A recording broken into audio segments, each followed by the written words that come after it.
Hello everyone, Radhe Radhe সকলকে। তোমরা সকলে কেমন আছো? আশা করি সকলে খুব ভালো আছো। আমিও ঈশ্বরের কৃপায় খুব ভালো আছি। এটা ছিল কার্তিক মাস, কার্তিক পুজোর টাইম। আর আমি চলে এসেছিলাম গ্রামে মামাবাড়িতে। তো আমি এখানে অনেককে নিয়ে এসেছিলাম। আমরা প্রায় 25 জনের মতো এসেছিলাম। অ্যাকচুয়ালি এখন তো সেইভাবে আর গ্রামে যাওয়া হয় না। তো কোনো অকেশন হলেই কার্তিক পুজোর টাইম বা দোল উৎসবের সময় আমরা গ্রামে যাই। তো আর গ্রামের পরিবেশও এখন সেইভাবে উপলব্ধি করা হয় না। তো এখন যেহেতু এসেছি, প্রায় 2-3 দিনের জন্য আমরা এসেছি। খুব ভালো লাগছে চারিদিকের পরিবেশটা।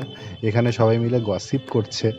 তো এদের গসিপের মধ্যে বেশিক্ষণ থাকাটা উচিত নয়, কারণ জানোই তো মহিলাদের গসিপ। এদিকে চলে এলাম, এখানে বাচ্চাগুলো খেলা করছে, খেলা করতে করতে মারধর শুরু করে দিয়েছে। এটা আমার ভাই খুব বদমাইশ, সবাইকে দেখো মারছে। তো যাই হোক, এই বাচ্চাদের কোলাহল, এ ওর নামে নালিশ করছে, ও ওর নামে নালিশ করছে, এই ব্যাপারটা দেখারও আনন্দ আছে। আমরা যখন ছোট ছিলাম আমরাও এরম করতাম। এখন বড় হওয়ার সাথে সাথে এই জিনিসগুলো হারিয়ে গেছে। এখন তো গ্রাম বলতেও সেরম ব্যাপারটা নেই। তাও এখানে ছোট্ট একটু গ্রাম দেখে আমার খুব ভালো লাগছে। চারিদিকের পরিবেশটাও খুব সুন্দর। তো দেখতে দেখতে সন্ধ্যা হয়ে গেল। আজ হয়েছিল হাঁসের মাংস। আমার হাঁস একটা খুব ফেভারিট ডিশ। আমার খুব ভালো লেগেছিল।